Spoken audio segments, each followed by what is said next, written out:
Hey YouTube, it's Penny.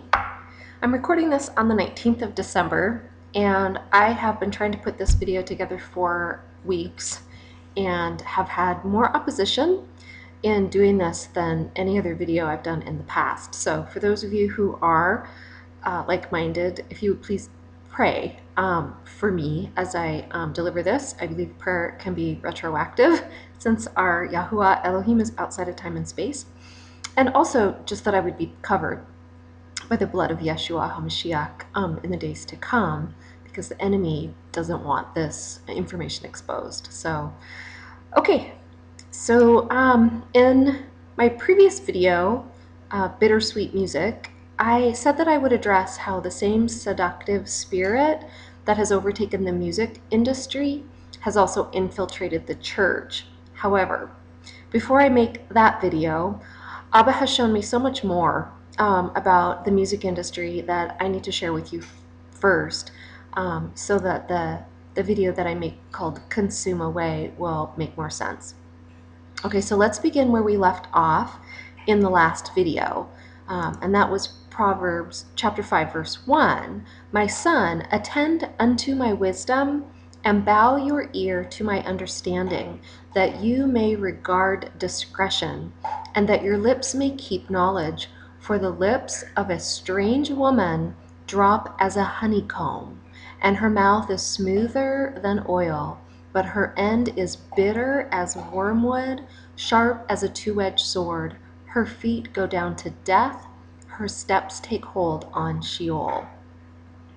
Okay, so the image of the honeycomb, honeybees, they've all been repeat images for not only myself, but also for T, the woman that the Father has brought to come alongside me. So Abba has been drawing us a picture, revealing how the enemy is seducing mankind through not only the performing arts of music and dance and theater, but also things like fashion and even perfume. All of these things appealing to the flesh. So in a previous video, I mentioned the whole Tom Clancy thing about how he died the same day that David had said something about the hunt for Red October. And I think I mentioned at that time that it reminded me of the Annette Funicello thing. So I was having a conversation with the Father in the shower one morning. You know, sometimes we do our best thinking, our best praying in the shower. I don't know about you, but for me. Anyway, and all of a sudden Annette Funicello pops into my mind, and I didn't understand why, but I was asking Yahuah, you know, what he thought of her, and, you know, he was basically telling me that he was not pleased with her because she was basically kind of known, broke ground, as they say, in terms of like showing her midriff in public. It was either later that day or the next day. I think it was the same day that I was talking to the Father about Annette Funicello that I found out that she died. So for those of you who don't think that I have the gift of prophecy, I could tell you so many stories like that. Anyway, so I believe that Abba was showing me a connection between Annette Funicello and Britney Spears. I didn't realize how far this trail was going to take me, but the initial connection is that both of them are members of the Mickey Mouse Club. And there's a huge connection to Disney with all of this. So, you know, and they went on to have careers where they would be singers known for basically breaking new ground in the area of taking their clothes off in public. And I remember when Britney's first album came out, there was quite a buzz about her showing off her midriff while being dressed in a Catholic schoolgirl's uniform. So I looked to see if there were any other former Mouseketeers with obvious connections to breaking social rules or taking their clothes off in public. And it turns out that Christina Aguilera, she was a Mouseketeer who she was in did a concert tour with another former Mouseketeer, Justin Timberlake, who was also connected, as we know, romantically to Britney Spears. But this concert tour was called Stripped. which was the name of her new album. And then also in a tribute to Madonna's performance at the inaugural 2003 MTV Video Music Awards, both Christina Aguilera and Britney Spears kissed Madonna during the opening performance of her song Like a Virgin and her song Hollywood. All the way back on May 26th of this year, 2013, I had a vision of riding on a lawnmower, and I looked down to see this huge broken empty bottle of alcohol that was blocking my path. And it wasn't until September 20th, because of another dream, that I figured out that he was showing me Godiva liqueur. And I'm just going to bring these things to you as they were given to me, so kind of in chronological order. On June 12th, I dreamt about a pagan fertility ritual, like the one in the Solomon and Sheba movie that I had watched previous to that time. And but in this case, it was being broadcast on television in the stream. And the show was a singing competition, and John Tesh was one of the contestants. He was performing an original song that he had composed, and I was thinking that it wasn't fair to the other contestants since he's a professional musician and the rest of them were amateurs. So the TV cameras weren't even showing John singing. They were focused on the backup singers and dancers, kind of like Solid Gold dancers, if you guys remember that show, who were performing what I understood was a fertility ritual. Several of the dancers were bare-breasted, and I couldn't believe that this was being broadcast on television. Okay, so some people consider John Tesh to be a Christian artist, but the one time that I saw him perform in person, it was at a benefit, a fundraising event. I did not get a good feeling about him, and it seemed to me that he was blurring the lines between, living what I would consider to be a holy life and living in the world. Like he was trying to have it both ways, and this is also reflected in his music, and I'll talk more about this in the next video. Okay, so on August 6th, I previously shared with you guys that I had that dream about another competition. It was an art contest, and it was basically the Father was showing me the difference between the true Messiah, Yahuah, gathering his children, and this imposter that he showed to me as the Pied Piper. Okay, I heard the words, "There's a connection between the fox jaw and the date of departure." And I was like, foxjaw, what's that? Well, when I put that term into the internet search engine, it came up with this band in Ireland called Foxjaw Bounty Hunters. And it's interesting because in reading reviews about them, first of all, their album was called The Devil in Music. There you go. And like one person said, clearly the devil really does have all the best tunes. Anyway, so it was interesting that the Father was connecting this Foxjaw Bounty Hunters, and I'll insert a picture here for you so you see who I'm talking about. This is their album.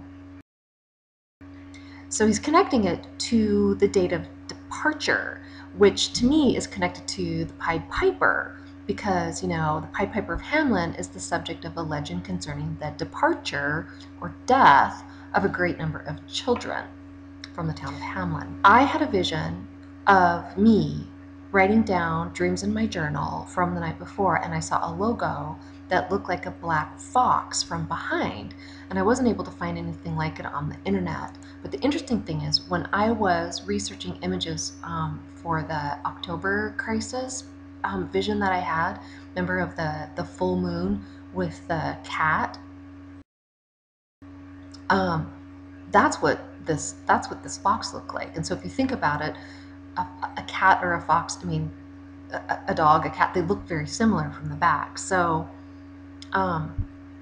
anyway, and he keeps showing the fox over and over again, and I'll have to do another whole video on all these fox connections. Okay, keep going here. September 17th, I dreamt of a beautifully packaged carton of Godiva ice cream.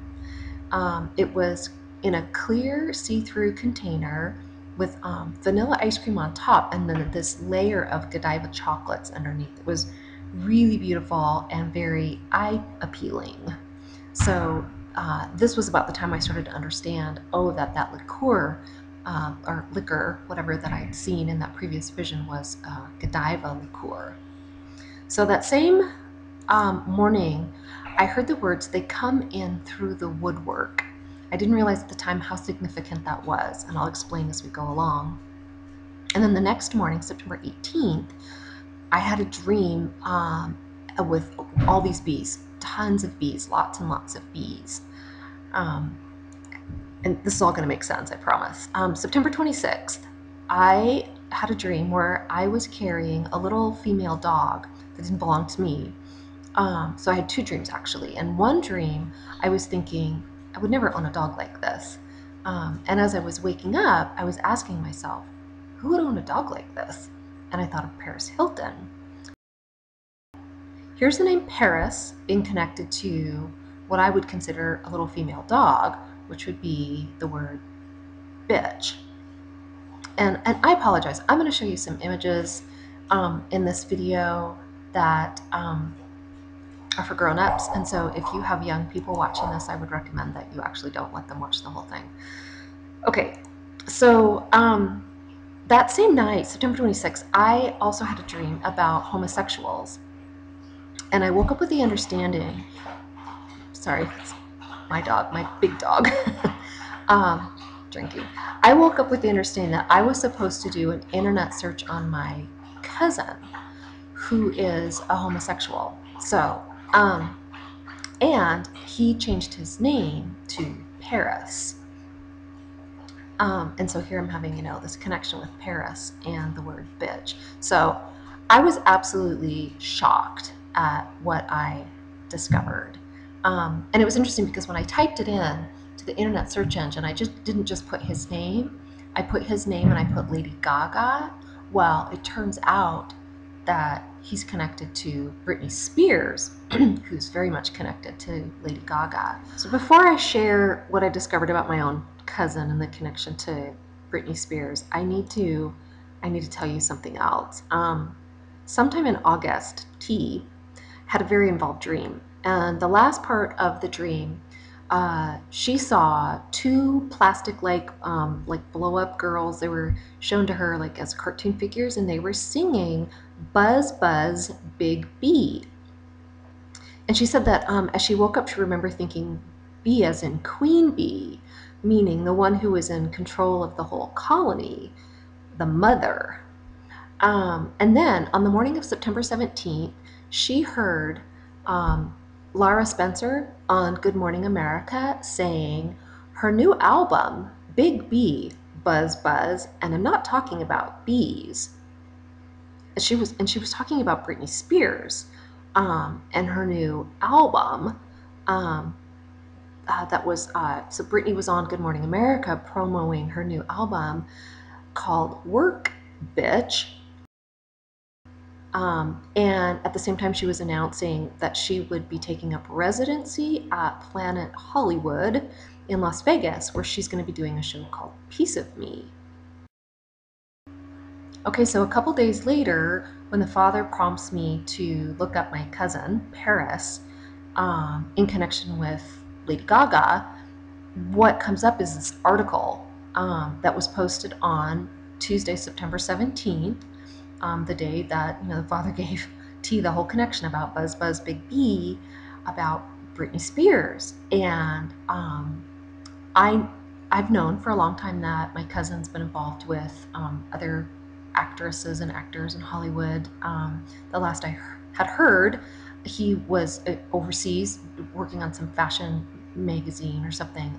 So imagine my surprise when I'm reading all this stuff about Britney Spears and how she is styled by Paris LeBay, my cousin. So come to find out, he has been styling her for a while now.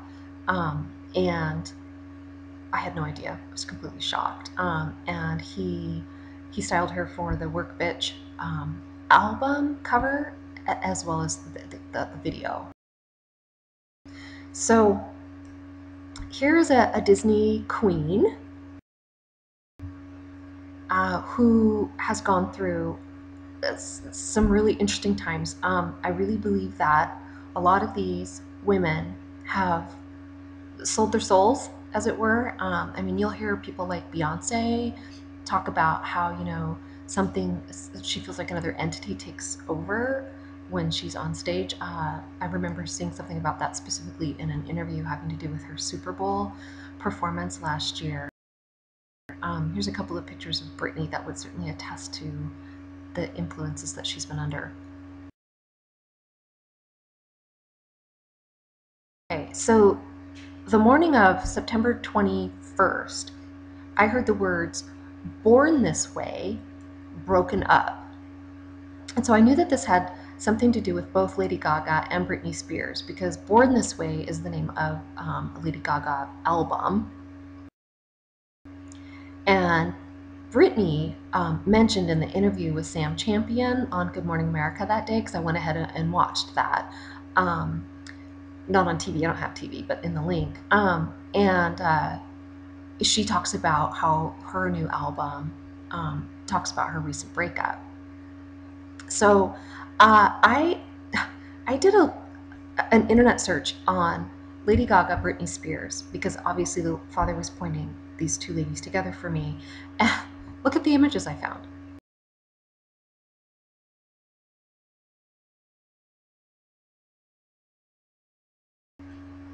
So I don't know which one of these gals is the queen bee, but they're both bees. That's interesting because on September 21st, that same day, I heard B-E-E-E-E. And when I was coaching cheerleading, the girls used to call me Pen. So I recognized it. It was so funny sometimes. Anyway, and then when I was waking up from hearing that, I heard the words drones, and they come one by one. So September 28th, I heard the words, "They literally put their mortal bodies into the chains of sin and darkness." September 30th, I had a vision of these garage doors, and the wood framework on the outside of the doors was completely rotting and falling down. I've had several dreams now about rotting wood. So he's showing us how, and T's had dreams about entities coming up through the foundation. So it's the woodwork. October 9th, I had another vision of honeybees and scraping honey off of the comb. The next night, October 10th, I had a dream that I was canning flesh and blood. I woke up totally disgusted, and I was like, "Abba, why would you show me something like that?" It was awful. And I heard the word preserving. And I understood that this dream was about how the world is trying to preserve flesh and blood or extend life. It's all connected. The verse that came to mind obviously was 1 Corinthians 15:50. Now this I say, brethren, that flesh and blood cannot inherit the kingdom of God. Neither doth corruption inherit incorruption. Anyway. October 31st, I dreamt about Pierce Brosnan. I dreamt about him before in the context of, you know, the fact that he played James Bond. And I'm not sure if it was him that showed up at the ceremonies. I know there was a James Bond character that showed up at the Olympic ceremonies, the one with the octopus and all of that. Anyway, so the Father keeps showing me James Bond. Anyway, so in this dream, he was using the cheerleaders to do his bidding. And I remember one of the girls saying something about not understanding why they were being tapped to support his efforts. And I don't remember what the efforts were. But at the end of the dream, I saw these people riding in like a fan bus. It was, you know, pulling away from the football stadium. So again, here's football. And as they were pulling away, I saw Pierce Brosnan come out of a building where he had been undercover, maybe, kind of like how he represents a undercover agent. And he was running to catch up with the bus, and he threw a piece of wood, like a stick, up to one of the fans on the bus, and they caught it. And then he picked up, there were these huge pieces of wood on the ground, and as you know, the bus is pulling away, he chucks this huge piece of wood up to the fans. Then one of them leans out the window and catches it, and somebody started writing on it, but for the life of me, I don't know what they were writing, and I don't know why. But here's wood again. So, you know, connected to woodwork and all of that. And when I was praying about this dream and wondering why Abba was showing me James Bond again, I thought about how he was using the cheerleaders, and the idea of bond girls came to me. In other words, girls in bondage. And so I think he was showing me how these, you know, female musicians are all in bondage to the enemy, and, you know, the Illuminati and all of that, to do their bidding. Okay, so who is the queen bee that all of these pop divas are channeling as Bond girls? Okay, October 25th. I dreamt that I looked in the mirror to discover that my hair was gray, complete gray, and I remarked, "Oh, she gave me Diana's haircut." It looked like this. Abba's shown me several times androgyny, and I think it's all tied to the whole born this way thing and the homosexual thing and the confusion between genders and all of that. It reminded me, though, when I said, you know, she gave me Diana's haircut, of the craze over Lady Diana's haircut in the 80s that looked like this. That same night, I heard the words, "The moon is Diana." Okay, so you can read about the worship of the moon goddess Diana in Acts chapter 19. Diana is the Roman equivalent of the Greek goddess called Artemis. In Roman mythology, Diana was the virgin goddess, and that's really important. This whole virgin thing is really important. So she's the virgin goddess of the hunt, the moon, and of childbirth or birthing. And she was associated with wild animals and the woods.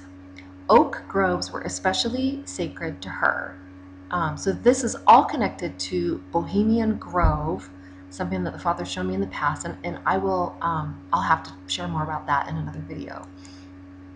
Okay, so here are some images of how the goddess Diana is depicted as the huntress / moon goddess.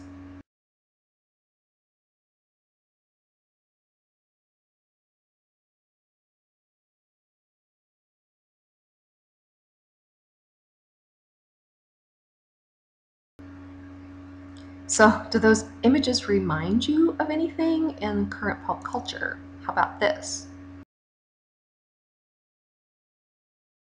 So this whole moon goddess thing is also connected to Britney Spears. Take a look at the moon goddess images in the promotional ads for her fragrances.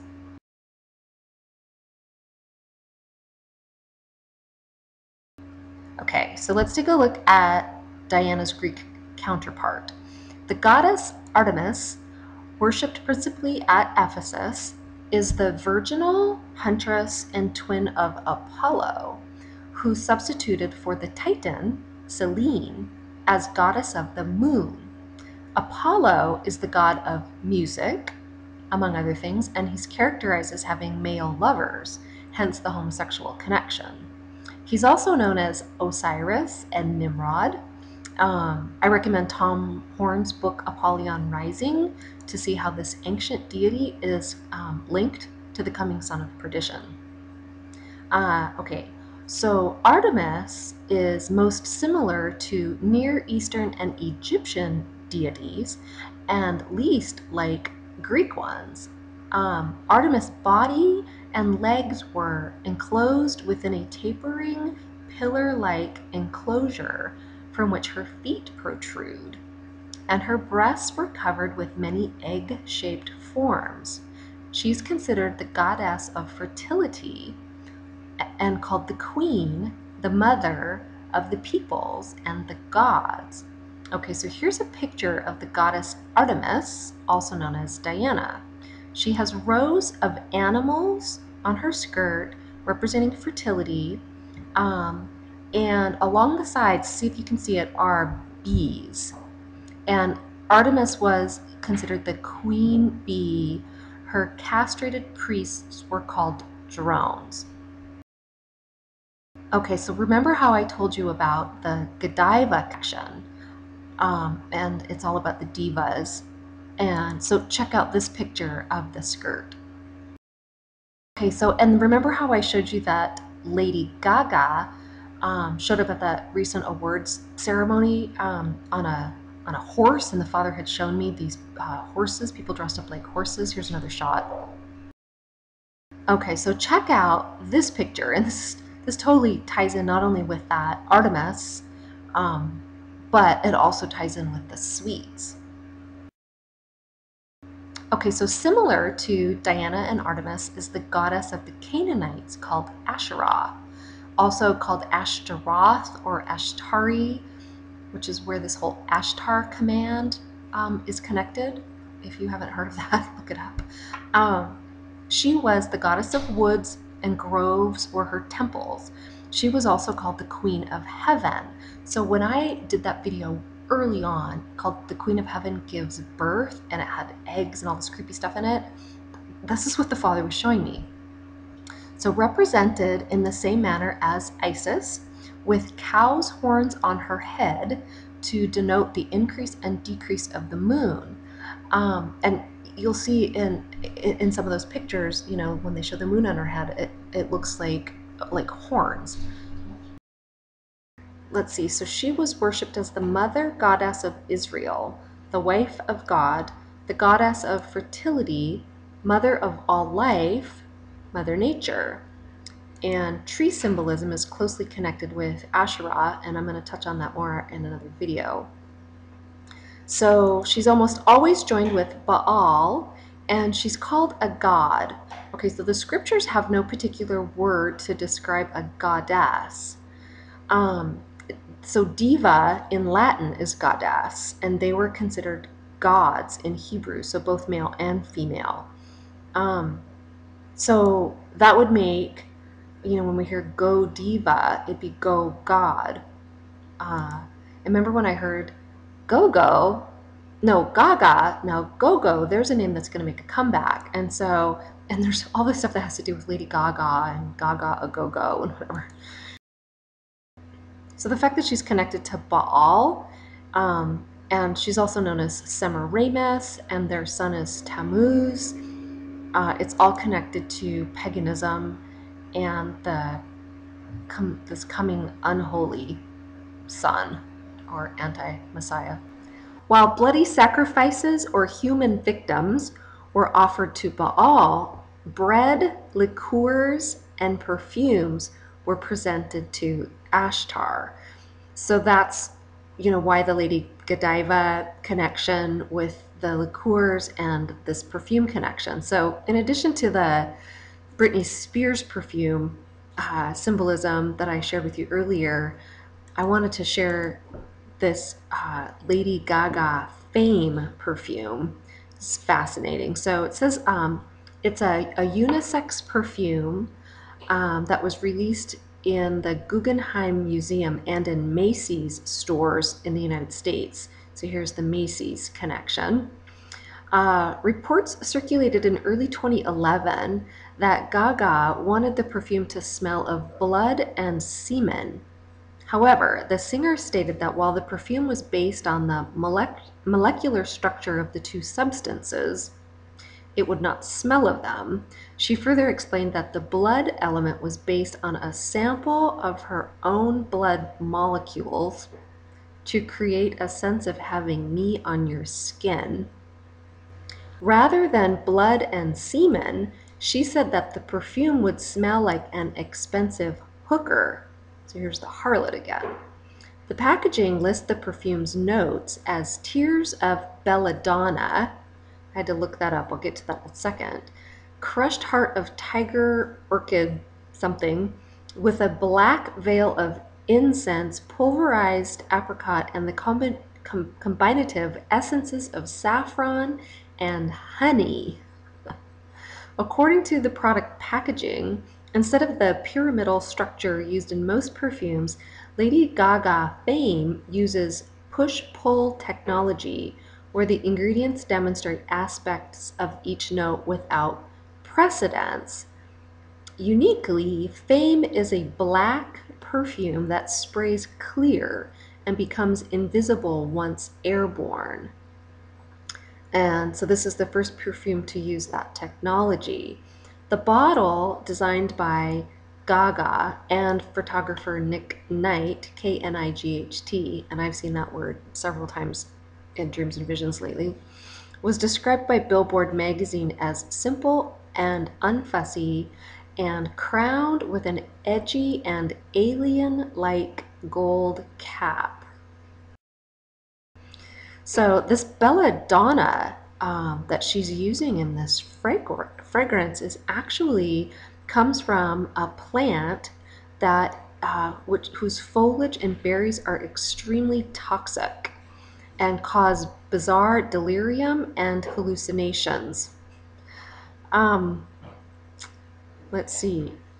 The genus name comes from Atropos, one of the three fates, Fates, in Greek mythology, and the name belladonna is derived from Italian and means beautiful woman, because the herb was used in eye drops by women to dilate the pupils of their eyes to make them appear seductive. So the fact that this is called Fame reminded me of that song and that TV show, Fame. And a couple of the lyrics from that song: I'm gonna live forever, I'm gonna learn how to fly, I'm gonna make it to heaven, light up the sky like a flame, baby remember my name. And then it says remember, remember, remember, remember. And I don't know if you saw a video I did back in, I think it was September, but it had a lot of stuff in there about remember. So I'm going to show you an ad. I've actually had to block out some stuff on this picture because it's too graphic, but here's an ad for Lady Gaga's Fame. So you notice how she's depicted not only as a giant, but she's completely nude.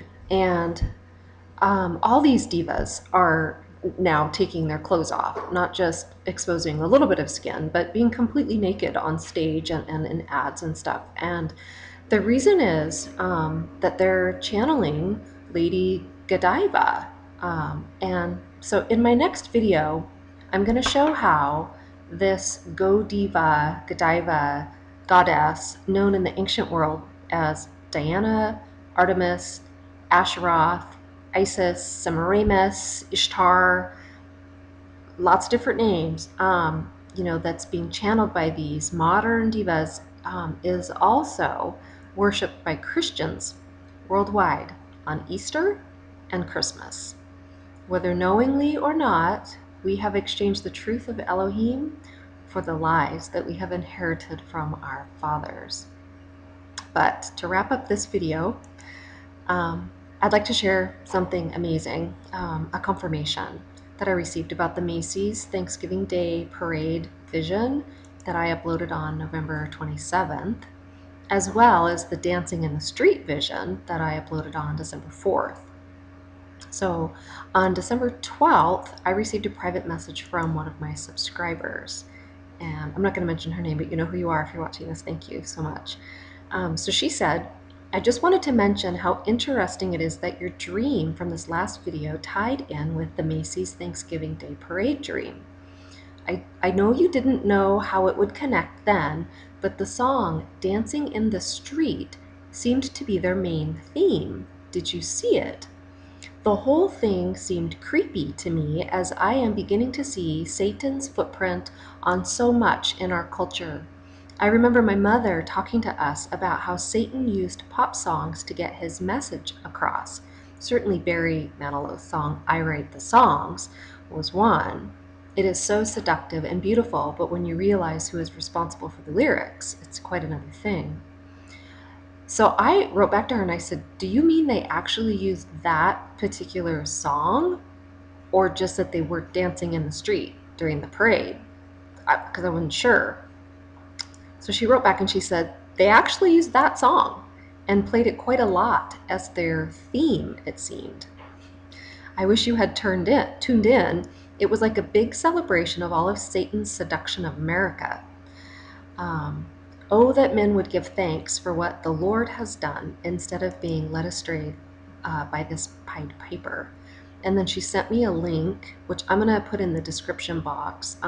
She said you can see it was their first song or major performance of the parade. It begins around 9 or 10 minutes into the video. And that's all I watched, was just that piece, just so that I could see with my own eyes. She said, when you delivered the Macy's Day Parade message, it made me want to watch the parades. She did. She said you probably wouldn't have otherwise. I was really struck by the Babylon aspect of the whole thing. The Father is definitely trying to tell us something here. She's right. What he's telling us is that just as the holy angels heralded the birth of Yahushua HaMashiach 2,000 years ago, and it wasn't on Christmas in the winter, he was born in the fall, during the fall feast of Yahuah. So just as the holy angels heralded his birth, the enemy has the fallen angels working overtime to herald his arrival. On December 17th, I heard the word pre-release, and I understood that everything we are witnessing in terms of music and movies and television programs, video games, and even fragrances are just the preliminary foreshadows of what's about to be released on planet Earth. All of the ancient gods that most of us have believed are simply mythological characters are making a comeback. They weren't just fictional storybook legends. They were the living, breathing, hybrid progeny of the fallen angels who mingled themselves with the seed of human women to create the giants. They were the reason that Yahuah Elohim destroyed the earth with a flood the first time, and they are the reason that he will destroy the earth with fire next. Baruch atah Adonai Eloheinu melech haolam. Blessed are you, our Lord God, King of the universe.